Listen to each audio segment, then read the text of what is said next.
Hi, James Farr here.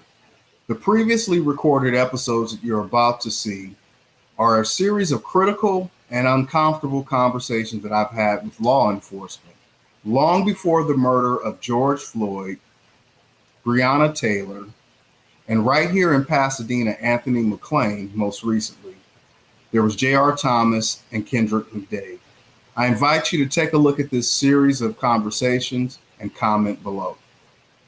James Farr here, live from Pasadena Media Studios. Get ready for more piercing and provocative. The Conversation Live starts now.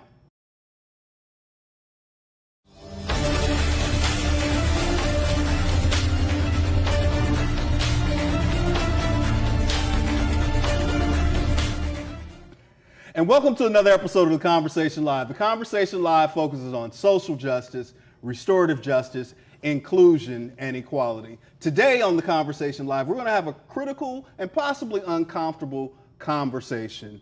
For African American males, we'll tell you what you need to know how to survive contact with the police department. Also, we want to let you know what your rights are, what are the different types of contact that you may have with police, and truly, what is the reality of policing in America?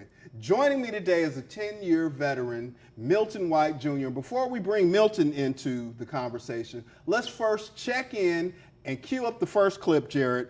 Let's let everybody know what your rights are, and Milton's favorite football player will lead us through this discussion. San Francisco 49ers quarterback and activist Colin Kaepernick has been hosting Know Your Rights team boot camps at cities across the country. How do we create an environment, create knowledge to better understand how to handle these interactions so we can make it home? We wanted to be able to give access not only to how to survive, but also how to thrive. I need you to believe this with everything that you have in you. I am powerful. I am powerful. I am powerful. What should you do if the police stop you on the street in the U.S.? Stay calm and don't argue. Keep your hands where police can see them. You have the right to remain silent. Say it out loud. Ask if you are being detained. If not, you are free to leave. If so, you have the right to find out why. You have the right to refuse consent to a search of your car, your home, or yourself, unless the police have a search warrant or suspect that your car contains evidence of a crime. But police can pat you down for weapons. Without a warrant, police cannot search your phone or confiscate footage, and you do have the right to film police in public. If you are arrested, you have the right to know why and the right to a lawyer, even a free one. And welcome back. Today's going to be a little bit difficult, guys, and I'm just going to keep it 100 with you because we're going to look at some content and some videos of some incidents that for some may be very traumatizing. For me, it's actually a trigger. Just about 3 years ago this time, as many of us were glued to the television screen, things were on a constant loop. We saw many videos of individuals being killed in contact with the police. But today, my guest, as I said, Milton White, he's going to be in the seat, and he's not here representing any specific department, but I am going to warn you, some of this content that you're going to watch today is very violent and very graphic, but I want you to sit your young man down at home, your cousin, your nephew, someone in your life, and tell them so that they know this is something that may help save their lives. So let's take a look at this first piece. The bracing new look at a fatal traffic stop that shocked the world. He's gone. It was the Facebook live stream that horrified a nation. Diamond Reynolds filming the aftermath of a shooting involving her boyfriend, Philando Castile, hit several times by a police officer in Minnesota. So he's licensed to carry. He was trying to get out his ID and his wallet out his pocket, and he let the officer know. Now, police dash cam video released just this week, Well, sir. Good. How are you? shedding new light on the moments leading up to that shooting. You have your license insurance? That's when Castile reveals he has a gun, which he had a license to carry. About 40 seconds after approaching the car, Officer Geronimo Yanez opens fire. Sir, I have to tell you, I do have a firearm on me. Don't reach for it then. Don't pull it out. Don't pull it out. He fired a total of 7 rounds into the car. But what's not seen in either video is what Castile was actually reaching for. Right there, and I told him to take his hands off of it. And then he had his grip a lot wider than a wallet. Last week, a jury acquitted Yanez on charges of manslaughter and 2 counts of endangering Castile's girlfriend and her young child, who was in the back seat at the time of the shooting. Welcome back. Milton, thank you, brother, for taking some time, out of your schedule and sitting down. We'll talk a little bit more about that incident. But first, I just kind of want to get a reaction, not so much from a law enforcement perspective, but just you as a human being. Your husband, your father, yes, your brother, and your brother. Is that as disturbing for you as it is for me watching? First of all, thanks for having me. Absolutely. It's funny when a lot of these incidents would occur, and even to this day when things happen, people are sending me messages or send me inboxes and ask me how do I feel about them.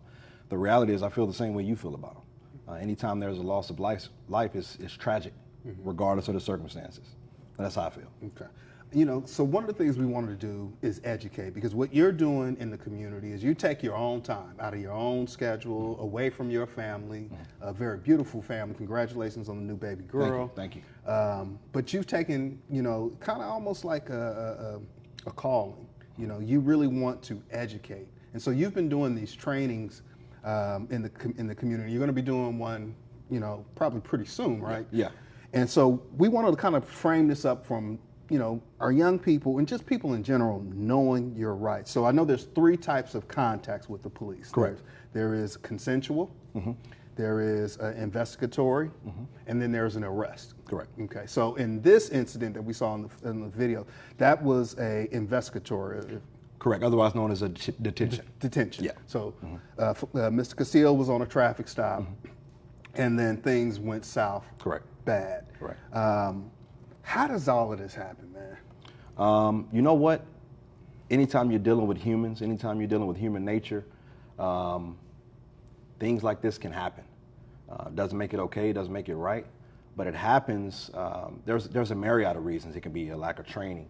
It could be how a person was raised, their upbringing, whatever lens they have and whatever lens they view others with. That can come from upbringing, that can come from what you've been told, what you've seen on the TV, what's been framed in the media. And so that's we treat people and we deal with others through our lens of our upbringing. That's my opinion. Okay. So this wasn't a consensual stop. No, it was not. He was being detained for whatever reason, and so he was not free to go. Correct. Okay, so because I want to make sure that people understand the difference between those 3 areas, because you often hear young people say, I know my rights, I know my right, and we're gonna see some video a little bit later on of situations like that. So in a consensual stop, that's just me and you walking down the street talking. Correct. Right, we running each other. What's up, James? What's up, Milton? Correct. I can A, walk away. Yep. B, I cannot tell you anything. Correct. I can give you the finger and keep it pushing. I mean, just if you choose to do that, yes. If you choose to do that, yes. All right, but so in a detention, right? And I really want people to understand, what does that mean? What escalates a consensual encounter to a detention is simply the words that are used can escalate that. So instead of saying, "Hey, James, can I talk to you?" I say, "James, come here," or "James, turn around." Those are me giving you orders. If I'm asking, "Hey, can I see your ID?" "Hey, can I talk to you?" That's consensual. You have a right to say no. "Hey, can I search you?" You have a right to say no. A detention, it's going to take, and I'll talk a little bit more about it in the training, it's reasonable suspicion, which means that I believe that a crime has occurred, is occurring, or will occur, and that you are in some way, form, or shape, form connected to that crime. But what happens when somebody say, "Man, you just racial profiling"? Right. I mean, is there some merit to that, or? So it's like this. Anytime, and when I was in the streets, you go and contact someone, I may have a reason to detain somebody, and they may feel like I don't. It doesn't change the fact that I do. And if they say that, like what you just said, like, "Oh, you're just doing it because of this or that," if that's what you believe, then that could be an issue. And that's something that, basically with a detention, you have to explain why you're detaining somebody. And if I can't explain that, then that's going to be an issue. But a lot of times, because we see video now where officers are trying to put someone in handcuffs, and at least what we hear, and I'm sure this is what you guys are trained on, is for your safety and my safety. Now that person that you're detaining is like, I don't want to be in handcuffs because I'm scared. Who wants to be in handcuffs? Right. Yeah. You know what I mean? And so, at what point should an officer communicate to the person that they're detaining why they're being stopped? Is it during the handcuffing, before the handcuffing, after the handcuffing? Right. So it's never cut and dry. But this is what I'll say, in my opinion. I think when feasible and when safe. So if in the beginning of our conversation, we're having a conversation like this, even if I have a reason to detain you, I can explain to you, I'm comfortable in this setting, I'm comfortable with your demeanor, with the atmosphere, with the energy that you're giving off. I'm comfortable enough to tell you. Now, if your fists are clenched, you MFing me, and you look like you want to fight, I'm not going to be talking at that. That's not a good time to explain. Now, there still can be an avenue for me to explain that to you before it goes there. And one of the things that I try to do is exhaust everything before it goes there. And it usually works. Usually when an officer will tell someone or explain to someone why they're detained, they usually get it, but that's not the hard, fast rule. Let me check in real quick. You're watching The Conversation Live. The Conversation Live focuses on social justice, restorative justice, inclusion, and equality. Today we're having a critical and uncomfortable conversation about knowing your rights and, really how to survive contact with the police. Joining me today is a 10-year veteran and a peace officer, Milton White Jr. And we're just kind of chopping it up about some different experiences and situations that we've seen popular throughout the social space. Back to school is coming up. Our kids will be returning to school in the next few weeks. And this next video could have, well, I'll let you guys decide. Jared, let's roll in this next video of a young man up in Northern California. And I want to get Milton's take on what went right, what went wrong, and what could have possibly been. I am about to leave, but it's no Give me no your sense. ID so that I can cite you. I am not going to give you my ID because I did not do nothing wrong. Officer. Adam 11 from... So you can go ahead and arrest me. Adam I don't 11. care, bro. Adam You 1 cannot from arrest 11. me for riding on the sidewalk. Bro, Okay, no, this I'm don't make telling no you sense. Officer right N. now. Martinez. Give me your Merced ID. Police. Yes, you do. I don't have to give you Yes, nothing. you do. No, I don't. Yes, you do. Why? Man, bro. This is what happens. This is what happens. This is what happens. So one of the officers know me, so bro. You need to give me your So ID. excuse me. You need to give me your ID. Excuse me. You need to give me your ID. Okay. Hey, let her. Hey, it's good. I got it. Hey, I got it. Are you gonna Don't touch me. I got it, bro. Don't touch me now. What do you I got think it. this is? You need to give me your I got You it. better get off me. Hey. Chill out. Chill out. Give me your Why ID is you touching now. me? Hey, I got it. Hey, I got it on film, bro. It's all Yeah, you good. got it on It's all film, so good. you It's better all not good. touch me. I didn't It's all touch you, good. so don't Give me touch your me. ID now. It's all good. Yes, you Bro, are. I'm not giving you nothing. Give me Bro, Hey. get off me. Give me your ID now. What is you doing? Put your hands What behind is your you back. doing? Put your hands behind your back. Bruh. Put your hands behind your back. Now. You hear her talking here? Hey. You hear her Hey. talking? All right. Hey, no. Hey, chill. I'm not doing nothing to you, bro. All right. It's all good. Stop fucking kicking me, bro. You got me fucked up. Sit down. I don't care. Welcome back. Man, that could have went bad. Yeah. That could have gone really, really bad. Yeah. So in that situation, that was an investigatory, a detention, right? Correct. You cannot ride, whatever the code or whatever the statute, the young man cannot ride his bike on the sidewalk. I think it's petty, but Right. we can deal with that later on, right? Right. So in that situation, man, what should the young man have done? Because we really want to send this message to our young people. Right. What to do differently. I think the big issue, well, one of the big issues in that video is the fact that he believes that he has the right to leave. And if you truly believe that, and you feel that you can leave, and you have an officer telling you that you cannot, then of course you're going to get angry. And I understand his anger, but he's wrong in this situation. The officer had her ticket book out. She was clearly trying to give him a ticket. Petty is the word you use. She was clearly trying to write the ticket, but he didn't want to allow her to do that. He wanted to keep going. What I think is, and the reason why, that actually is a perfect example of why I'm doing the training that I'm doing, because I believe all of that could have been mitigated if he understood, you know what, I can't leave right now. I have to get a ticket, whatever it is, what it is. And I think he would have been more so mad about that than being mad about feeling like he's being in prison or false imprisonment, someone keeping him from being able to move. And I think that would have prevented the situation from escalating. The more we understand our rights as citizens, the more comfortable we are in these contexts. We're never going to be 100% comfortable. It is what it is.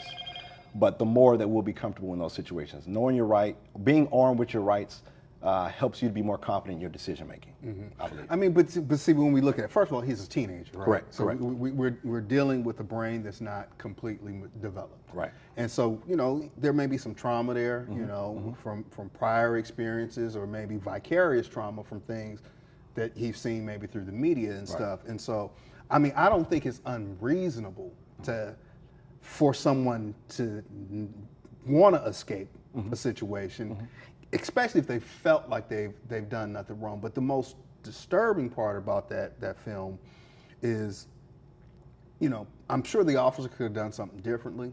I'm sure if the young man handled it differently. But was when the cavalry, as you put it, when the backup showed up, that could have gone so many different ways. Absolutely. And now we're in a different conversation. So correct. If you're talking to someone in the audience, who has a young man in their life, what advice would you give to him, aside from, again, knowing what your rights and it's just a ticket? You're a father, you got teenagers. Absolutely.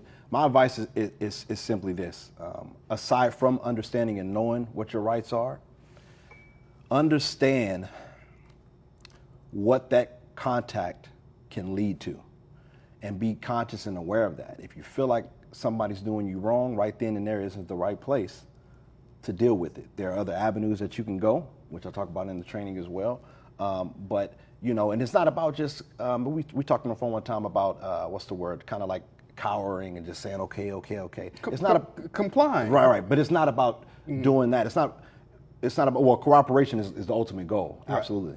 But what I'm saying is, if you're a grown man, you're not going to want to kind of lower your head and deal with someone like you're beneath them. And that's something that needs to be understood on both sides. And I think if that respect is given and reciprocated, it's a great contact. But as a teenager, as I would tell my son, if you're not getting that from an officer, you just take down whatever name, whatever information, and we'll handle it on the back end. But right then and there is not where you want to handle it. Because that's really one of when we understand the Fourth Amendment, right? Search and seizure, and then some of the case studies, and the Supreme Court, Terry v. and all of this stuff that gives officers the right to make the stops in the context and everything. And that's something. This is like a family conversation. It's like, how do you tell your young son that you can be you the man, you're gonna be the man, you can be all of the man and be anything you want to be, except for in this situation, son, nephew, young brother, shrink. You know what I mean? I mean, how do you balance that at home? Because I think people like you who are in your profession, who had a duality of law enforcement and a family, only I think you can answer that, because I know I got to have a different conversation with my son, but you've seen it differently. So what advice would you, I'm asking as a father, what would you tell me to do?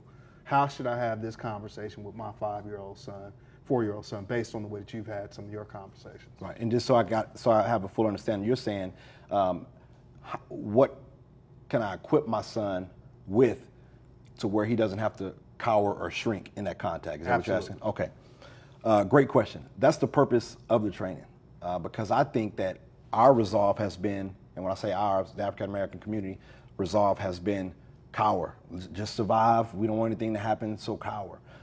Well, I think the flip side of that is, when you don't understand what you can and can't do, you don't understand what police can and can't do, that causes you to cower.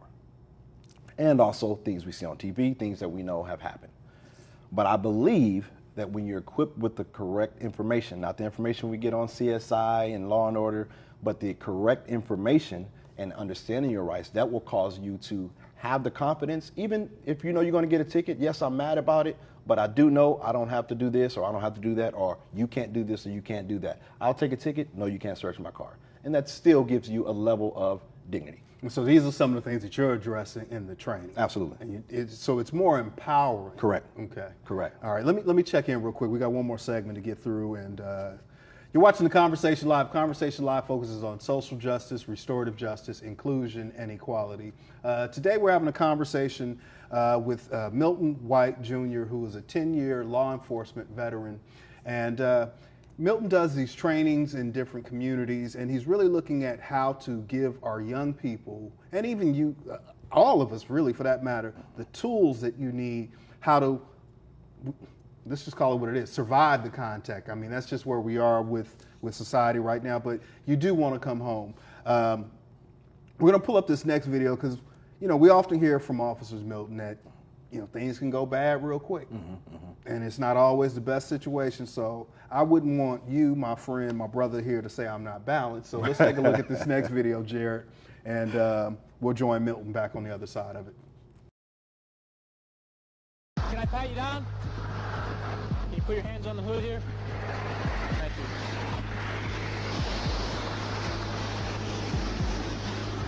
Relax. Don't listen any more than you do, okay?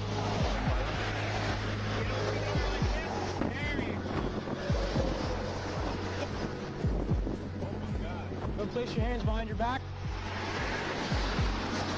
What? Stay. Place your hands.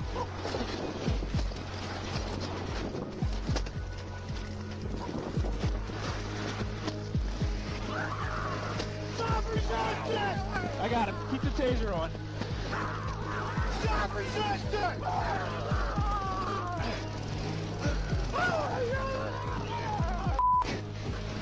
Keep the gun!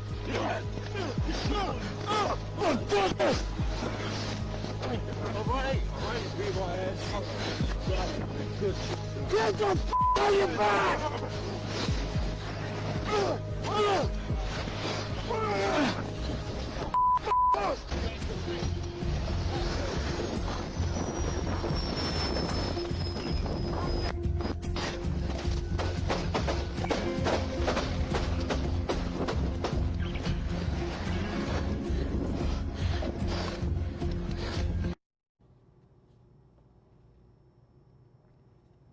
Welcome back. Wow, a DUI, traffic stop. Yeah. Turns into 2 officers getting shot. Yeah. So it goes bad real quickly, or it can go bad real quickly. Absolutely. From an officer standpoint, what happened in that situation? A lot of things happen. I hate to Monday morning quarterback. Oh, we do it all day after Sunday, watching, Yeah, we do. watching the game. He zigged when he should have zagged. But, well, there's a lot of different training points that can be addressed.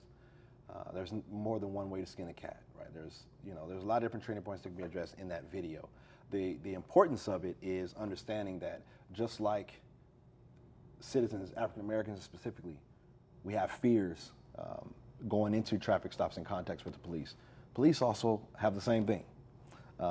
And that's kind of what we bring up at these town hall meetings that we both attended. And that's I kind of wanted to break away from that, because the reality is we're dealing with humans. So in dealing with humans, things are going to happen. Unfortunately, this won't be the last time this happens, unfortunately. And Philando Castile, unfortunately, hopefully, but it probably won't be the last time that happens. So what can we do to change it? How can we empower ourselves so that we can make these contacts better, so that we can survive these contacts? All right, we're coming short on time. My last question to you is, what can you do? Me personally. From the inside. I believe grabbing whatever knowledge, whatever I'm trained, whatever I learn on the inside, and giving valuable information to the public. At the end of the day, I'm a public servant, so that means I am of service to you. That's my job. So how can I service you? What can I do? Do I want to keep you ignorant? Do I want to keep you, no, I'm not saying you're ignorant, but when I say that, do I want to, because they don't teach any of this in schools. They don't teach this, in grade school, which they should. The kid was in high school. It'd be great to have a constitution class, or, but they don't. And so one of the ways that I believe that I can help is by giving the information to those who want it, making myself an open book, and also holding people accountable that are around me. I think that latter part is the most important part. That if you police often tell us if you see something, say something. Right. Well, I'm punt that right back over to you. If you see something, I damn well expect you better say something. Yeah. Man, my guest today has been Milton White. Milton, man, thank you so much, brother. Absolutely. Man. I mean, you and your family, beautiful family. Thank you so much for your commitment and your willingness to serve us and protect us, and every now and then let me talk a little crap to you.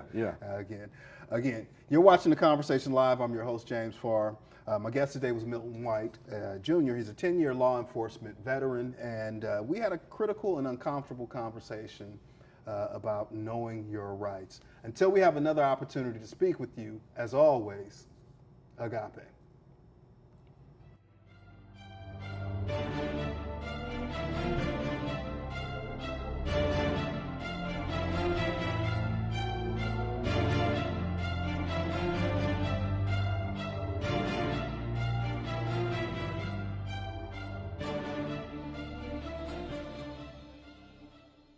The Conversation Live is brought to you by